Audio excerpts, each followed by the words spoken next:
Now, we joked about this for a minute, and I want to like touch on this real quick. Usually I jump right into some housekeeping stuff, but I wanted to stay on this for a minute because I'm interested. It's hard for me. I was like, what is your title? Yet you, like so many, have been laid off. So the question is, do you feel like you are the floor sommelier at Dining, Mercantile, and Provisions? Let's dig into that a little bit. Dude, I mean, you make a great point. It's kind of like a weird thing. Everything is kind of flipped upside down. Schedules usually, like, I'm not even up this early. Get out of work at like midnight 1. So it's like everyday life. Like, no, I don't feel like it. But at the same time, like with Mercantile Dining Provision, like Chef Alex, Chef Matt, Patrick, our wine director, like we talk to each other all the time. Like, so I really do still feel like I'm there. I was actually stopped by there for the market just to stop in and like kind of support a little bit. And one of my regulars was like, "Hey, Jeremy, like I remember we had this bottle of wine the other day. Like, can you recommend some stuff?" And it was really weird to be in that position where I'm not technically working there, but I'm still selling wine, but like just what we do.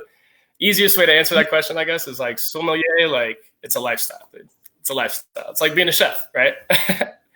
Yeah, because people are always looking for your recommendation. That's a major function of what you do. And so people need your recommendations now more than ever. We're going to get into some recommendations from you, but I wanted to touch on that because I think some people are feeling lost in that way. And so I want to know, like, do you still feel like that? And I'm glad to hear that you do. So real quick, we'll jump into a couple housekeeping items. Go to the Best Served Podcast Facebook page, COVID-19 restaurant information thread, posting all kinds of information. I know Jeremy's in there, and it's really important for everybody to have real-time access to information. Share your own information, especially a lot of things happening with the stimulus package. So get into there. We're going to touch on a couple things that might be relevant to that as well. And then the hashtag hashtag 86 coronavirus virtual tip, which Jeremy, I know, is also in there. We want to create direct connection, just like we have those connections with our guests.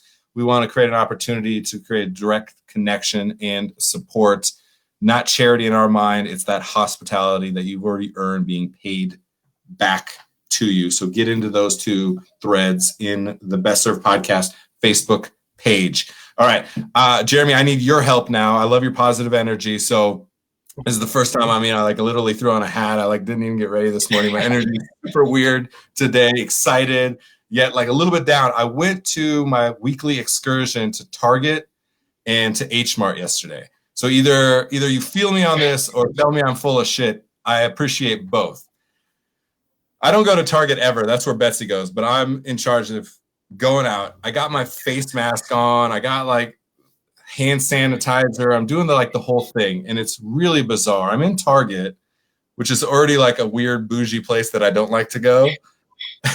And I have the app, and I know everywhere that I'm trying to go, and I just feel it's like Pac-Man. I feel like I'm like chomping through my shit and trying to not let anybody else touch me. Like I'm afraid of a ghost right now. It's totally bizarre and weird. And like not making eye contact with people. Like it's very strange. I was out for 2 hours and I felt like I just went through a week of restaurant week in the restaurant, in the kitchen, right?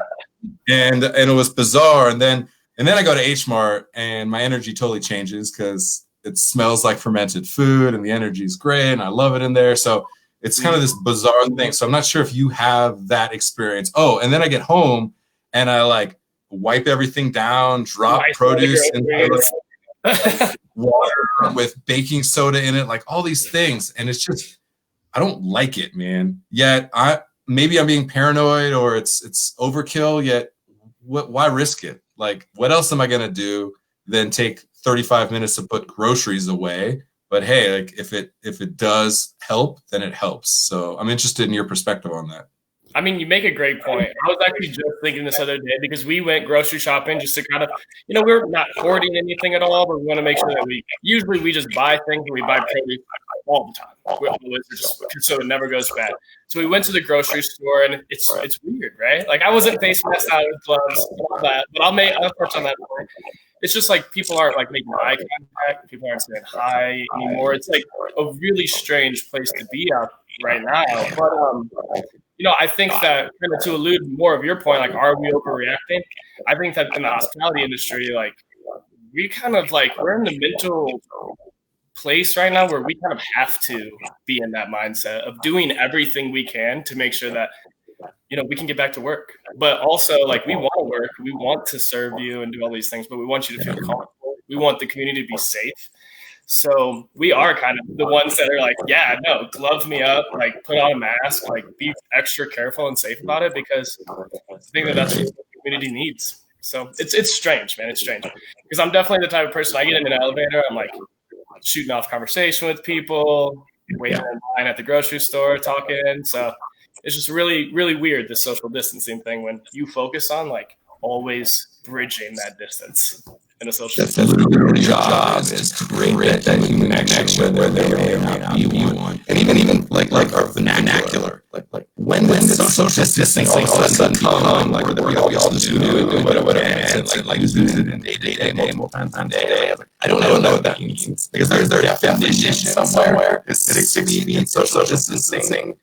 The definition, I don't know, and it's strange, and it's so normal. We say social distancing, people go, oh yeah, social distancing. I understand what that means. So it's fascinating how that is becoming the new normal for us. And for you, your automatic instinct is jump in and make eye contact and acknowledge somebody. Like literally, that's what you're supposed to do. That's the innate sense that you have. Yet now it's weird too. Like, do I not say something to them because I'm uncomfortable, or because you will be uncomfortable if I find that?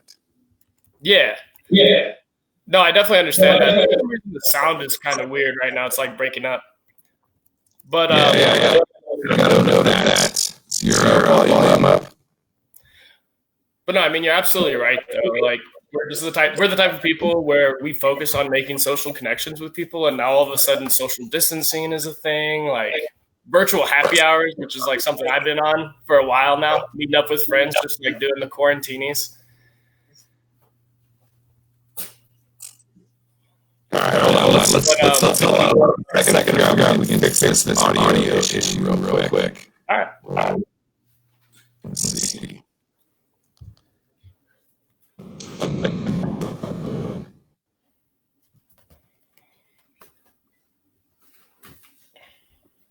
Yeah, maybe just move a little closer. That helps a little bit. All right. Let's try it again. So I don't even know where we were. Got totally bamboozled. Just weird energy, like I said. Hold on, we're gonna get figured out. Jeremy's got shit to say. We can hear it. Yeah, you're still a little broken up. To cover the time, though, look, I got this little cutie. There you go. Special appearance by Buns. But yeah, no, man. I think that, like, for me, to be honest, it's just weird to be in public right now, just because it's a lot of people just kind of being extra wary. But kind of the way that it ended up working out, kind of on our end as hospitality people, like, everyone's really talking about it, and it's kind of been in the news a lot. And so we were all thinking, like, at first, we're like, oh, we're fine. We made like nicknames for the virus so we could talk about it at work. And then nicknames? Yeah, we were like, dude, it was the weirdest things. Like Lucille, like we'd call it like Lucille. We'd like name it like different names. Beyonce has been one in the past. Like, oh, did you guys hear like Beyonce apparently is over in Europe now? Like, so we would just like be like saying stuff. So it was kind of a joke because we have always been like super sanitary. Like we are so on that. You go into Mercantile, it's polished, everything's perfect. And so we're the last ones that are actually worried about it. But we were worried because of Union Station. Definitely, like being a major transportation hub, seemed like the government was really kind of focusing in on those type of places for good reason too. Yep. And so then they kind of all eventually evolved to this point where we're starting to see it in business. People aren't going out as much. It was really kind of a beautiful thing for us though, because that like last week that we were open, you know, numbers were down, like for everybody. And, but we saw a lot of support from like our regulars. entire bar just lined up with people that come in all the time. So like they really came out and showed that support to us, and it was just a little bit slower. So we just got to hang out. We got to be who we always want to be, which is just hospitality professionals. Like Alex's whole mindset and Matt's whole mindset is really like we feed people and we like to have a good time. So like come over, like let loose, and then we're just gonna kind of guide you through this whichever way you want to take it. So it was really cool to be able to have that experience, that personal connection, and have that support from our regulars, and that's what gives me hope going back. But kind of everything leading up to that was just really weird. Yeah, it makes a lot of sense. It's just weird. I mean, there's no other way around it. It's just awkward for us because it's not our typical sense of being as connected. But to your point, the online platform, we're social creatures. We're going to find a new way to socialize, which I think is interesting. So unemployment, this is a topic that we've touched on a little bit. Just give us what unemployment means to you, the process, all of it, because it's totally strange for people in the hospitality industry. Dude, it's totally strange, especially for someone like myself, which is really all I can speak of is how I feel about it. There's a lot of emotions around the entire community right now going into it, but it's really more so just like, the process saw the news conference happen there. We said 8 weeks. So I go on the website and I'm filling it all out for the first time. That was freak out mode. It was panic mode for everybody, I think, that morning. And then we had a meeting, came back home from that where they laid off the entire staff. It was probably one of the hardest pre-shifts I've ever gone through because we all just showed up. We had about 100 people. Everyone's really emotional. It was really difficult for the owners, for the management staff, for all of the peers. But went back home. The unemployment application, everything shut down. It pretty much just crashed the entire site. And so it was literally 3 days of trying to get through paid just to get it to load.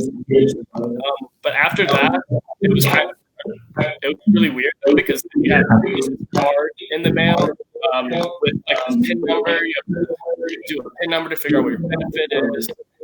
They weigh that on some type of arbitrary number. So I've been getting a lot of things people saying that their unemployment benefit is super low, and I don't know exactly if that's the way that they up on their W-2s, tipped employees claiming their tips, or if they're using tips as income. It's really weird. So there's a lot of weird things going on in the community. Some people are getting $50 a week. Some people are getting $5 a week, and it's just really strange the way that it's kind of laid out. So it's kind of putting a spotlight on what that process looks like and how it's divvied up, which is really weird and strange. But for me personally, it was just really hard, mentally, because I've never filed for unemployment. I'm always focused on making sure that know as much as I can to always be in a position where I can get a job tomorrow if anything ever were to happen. And so mentally it was pretty tough to have to go out and ask for that help when in any other situation you would never have to. So it's tough, and it's long. Yeah, I mean, the amount of steps that you have to go through is pretty crazy. And there's a couple things when I'm listening to you. One is you're just going to figure shit out. That is such a restaurant industry thing to do. Just find a way, no matter what it takes. And second, we're always thinking about the shortest distance to execute and deliver on service, on a dish. And so we're always thinking about efficiency. And so when you get into that system where it's about redundancy, not efficiency, it rips at our souls a little bit. And the mentality, we just are always I'll just go get another job. I got this. Yeah. I will find a spot, and now there are no spots. And so now we have to think about that and be okay with that. Was it a trigger for you? How did you decide, all right, I know that this is what I need to do to take care of myself in this moment? Honestly, it was tough. It was I went through a little bit of a turmoil. Do I go and get another job? A lot of people are saying, there's so many jobs, so many people hiring, which is a great thing. Or do I do the unemployment thing?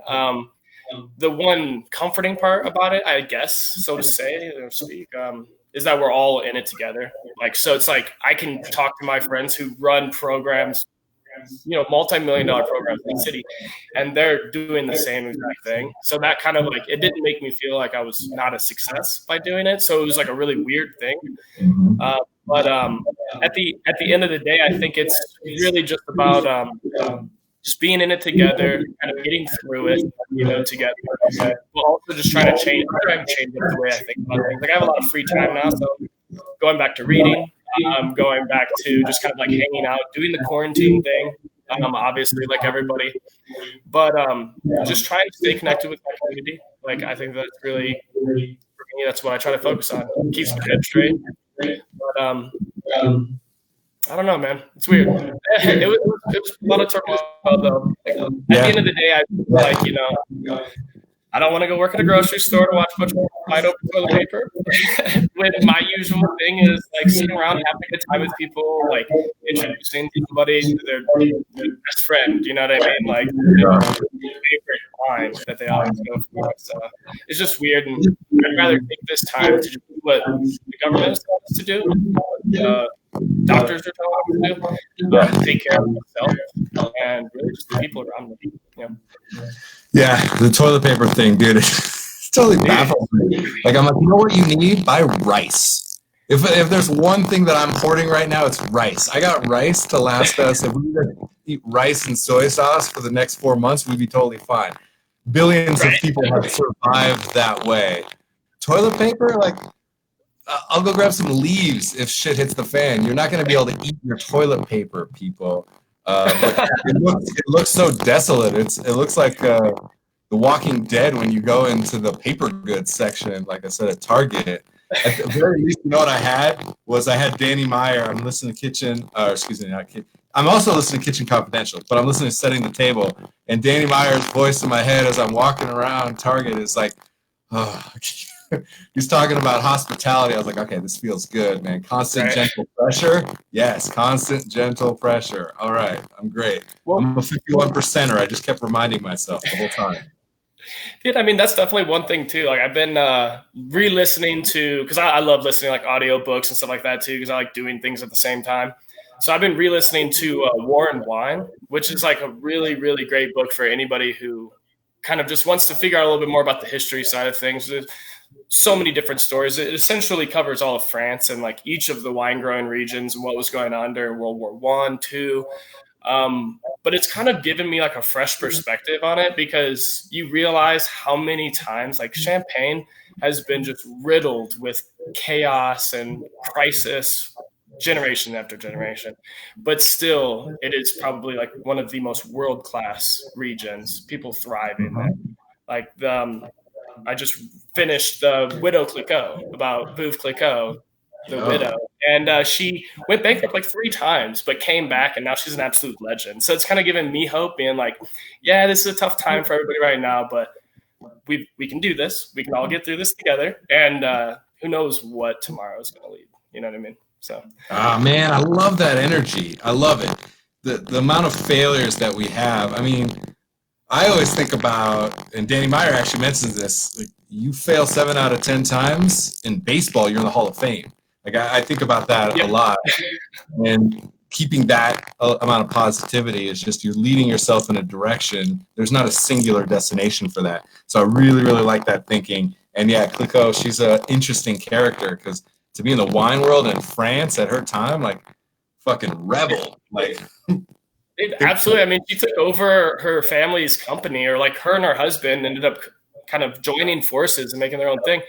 And literally the beginning of the 1800s, with all of the classically worst vintages ever. So it was like the first 6 years they're trying to make wine together, and they're just not being able to make wine, to the point where eventually they make that one that, I mean, I think that it was like the Meteor vintage. They just pulled out of the Baltic Sea. They found like a 150-year-old Veuve Clicquot bottle down there. Like, absolutely legendary. So you never know what next year is going to be. But it definitely doesn't change too much right now. So, well, I like this. Let's keep going on this. Let's give us some other things that you're listening to, watching, reading, sipping on. Oh, absolutely. I mean, so when I finally got my unemployment thing like completely filled out and submitted, I decided to open up a little Piper Heidsieck, a little Tête de Cuvée. So very nice champagne. I was like, you know what? We got all these things in the cellar, like downtime. Wine's meant to be drank, right? So I popped that open. That was pretty fun. But honestly, one thing that I definitely been just like listening, reading, studying, and like I was mentioning to you before we got on, Janice Robinson, she has like an amazing opportunity for anybody who's like young in the industry or studying right now to utilize. There's a link that we'll share, but she's pretty much giving free access. Right now, yeah, she's giving free access to her entire website. She's got tens of thousands of tasting notes, unlimited maps, resources, just absolutely awesome opportunity for anyone who's young and is like, I might want to become a somm one day, but it's a lot of time. It's a lot of reading. We've got that, right? So now we've got the free access. I highly recommend people going into that because it's just invaluable. But then, yeah, dude, like I like to listen to vinyl a lot. On cue right now, I think I have like Abbey Road over there, but one of my favorite albums is actually Absolutely Live by The Doors. If you've ever heard that one, live album. Pretty cool because it was recorded through 2 different concerts and it probably has 1,000 different mixes and edits, but you can never even tell the difference. So it's a really fun one. That's pretty cool. And then virtual happy hours, dude. Like if you ever want to get down on a virtual happy hour, DM me, people, because we are doing that. Sponsored by Tito's in my apartment, but your apartment could be different. Yes, seriously. I'm gonna hover on that for a second. That is going to be such a revelation for the hospitality industry. Right now, it's an absolute struggle. We cannot bring people into our home, which is our restaurants. We always talk about that, right? Yet now we have to bring them into our actual homes. And it's going to challenge hospitality like it's never been challenged before. Because sometimes also in hospitality, we go, well, you can't have as good an experience in your home, say, taking food to go as you can in my restaurant. Now they have to. Right now we have to be creative in the way that we're connecting with people. So like, we're going to socialize. Again, we're social creatures. If we find a new place that you, Jeremy Holloway, or Mercantile, or any other restaurant can be still hosting the party, I think it's a very fascinating time to be thinking about the way that we approach hospitality. And who knows, Jeremy, you need to start doing your own show. Get the fuck off this show. This show is not up to your standard at all. Go out there and you start drinking wine out of a coffee mug and tasting notes. Let people see what you're drinking. I think would be an amazing show. It would be pretty awesome. Would be fun. But drinking wine out of a coffee cup, I just don't know if I could do that. Yeah. Put the whiskey in the coffee cup, the wine in the glass. I love it. I mean, that actually does. You know, you thinking or you saying that actually makes me think about like virtual. I've seen a lot of other things. Like everyone is really coming up to the plate right now in the industry. Like when we think about this crisis, yes, of course, we always think about like our peers, like the workers, the people out of jobs right now, but also the owners who have to pay rent, you know, but the entire supply chain is starting to feel it now. I think now is really where I'm starting to see a lot of like, I'm seeing a lot of wineries start to panic.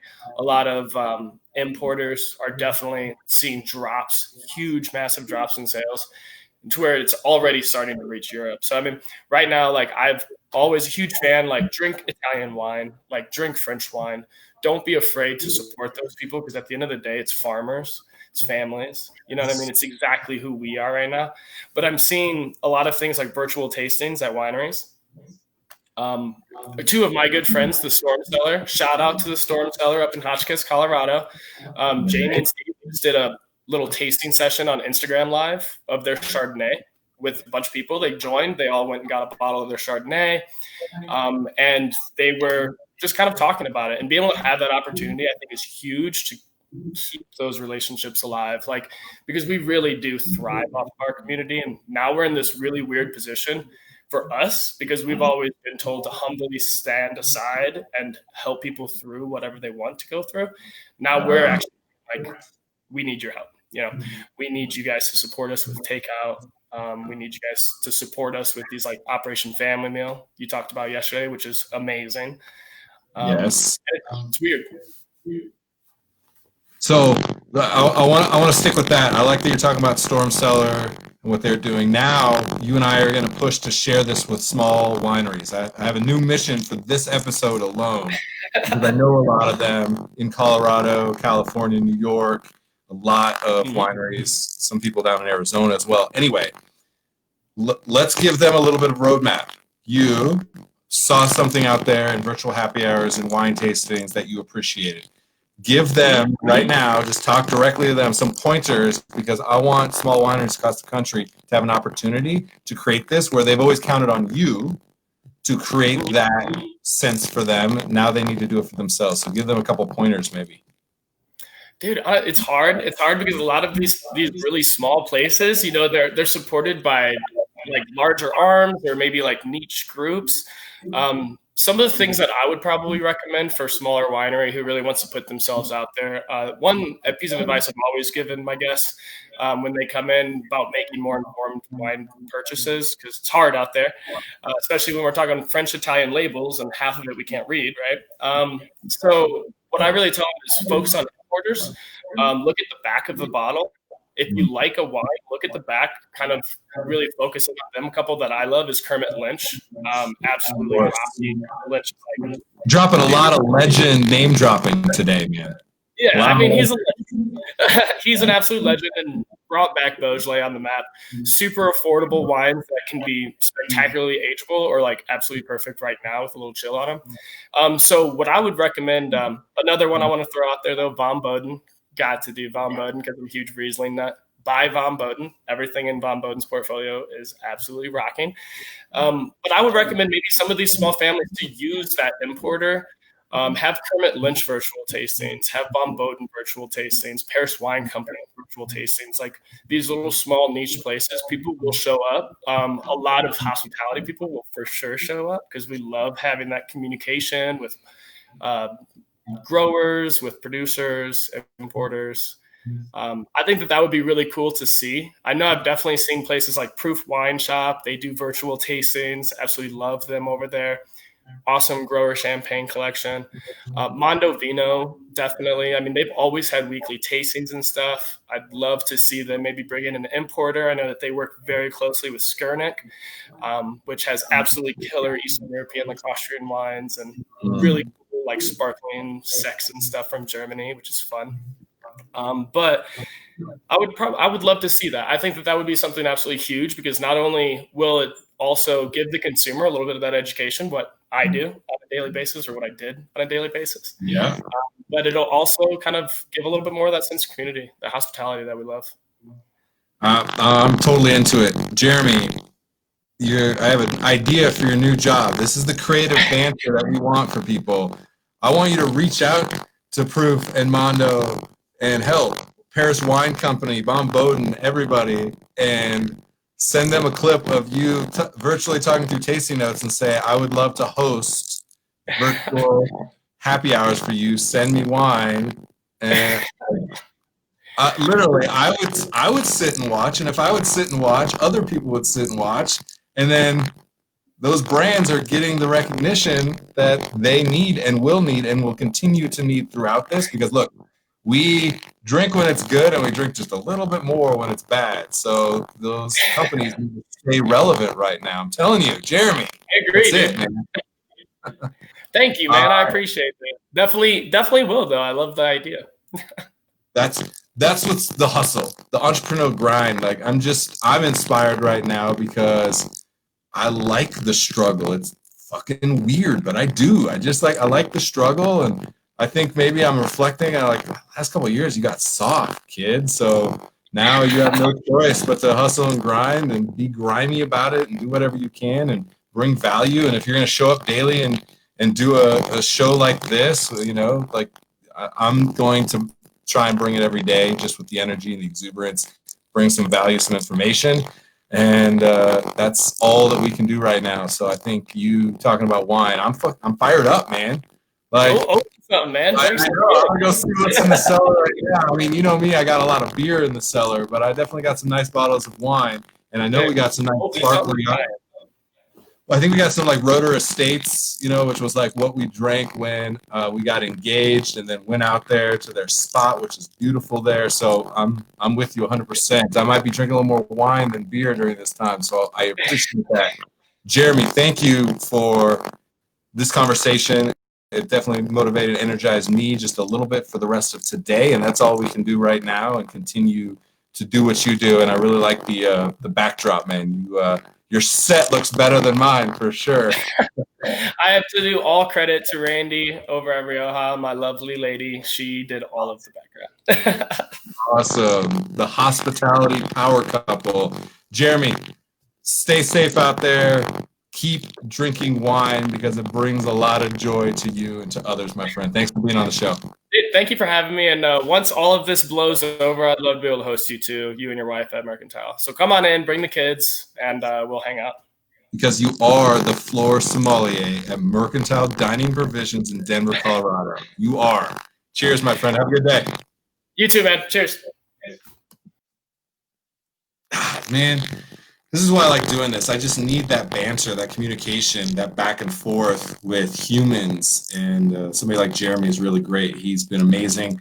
Had him on the show because he's been in the comments everywhere. He's been engaging with the community on all the different threads I have going, the stuff he has going in different groups, hospitality groups on social media. So I just appreciate putting yourself out there and being active in bringing positivity. So that's why I definitely want to have Jeremy on the show. And you can clearly see why I was excited to be able to talk to him, because we need people at every level of the industry to bring their stories, both trying and triumphant during this time. So I'm grateful to that. And yeah, don't worry, tomorrow, guys, I'm gonna get my hair all swagged out again. But today, like I said, that going out to Target, man, I don't know if you guys comment if you guys have had a little bit of a struggle going out to the grocery store, getting out there because the energy's off. It's very funny because I usually go out in the world to find that energy and connection that I get from other humans.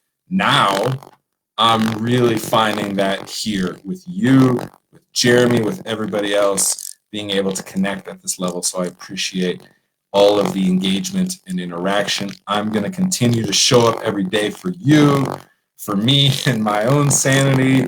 And thank you, everybody. Be safe, be smart out there. Tomorrow, I'm going to have Erasmo Cassiano and Nicole Swan from Create Cooking School in Denver, Colorado on. And they're going to talk a little bit about the need to continue cooking. I know that's going to be an important message from them.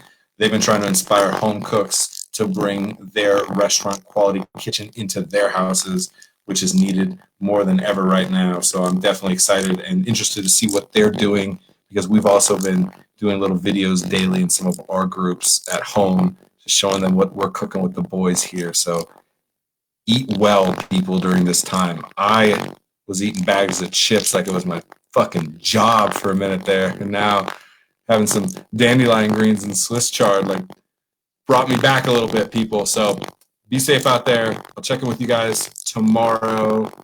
Have a good one. Cheers.